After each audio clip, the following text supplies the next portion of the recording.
ماشاءالله جوردن ته روان یم او د جوردن هسټري دا ده چې په دې کې د لوط علیه السلام په قوم باندې الله پاک عذاب راوستی او د لوط علیه السلام قوم به د هلکانو سره زنا کوله.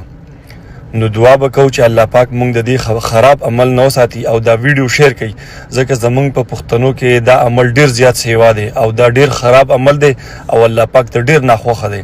باقي ډیر د صحابه کرامو او د ډیر پیغمبرانو نور قصې دي هلته کې، خو چې موږ جوردن ته ورسو نو ستاسو سره به شیر کوو او دعا مې دا ده چې الله پاک تاسو له داسې ګاډۍ درکړي او هر ځای ته پکې لاړ شئ. آمین ثم آمین.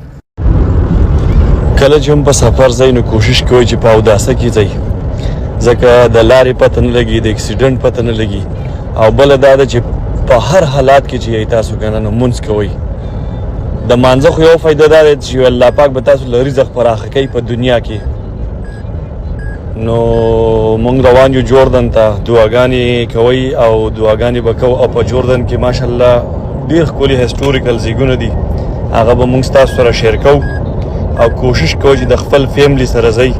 تاسو یقین وکئ بس دی چې تاسو د خپل فیملی سره او د خپل بچو سره عادت شوئ په دې چکرو، په دې لانګ ډرایو باندې، نو خوشحاله به یې. او بله دا تاسو ته نقصان هم نشي در رسولی. نو الله یو خوشحال لره دا ویډیو شیر کوئ چې چاته دې فایده کېږي. یو جهان مننه.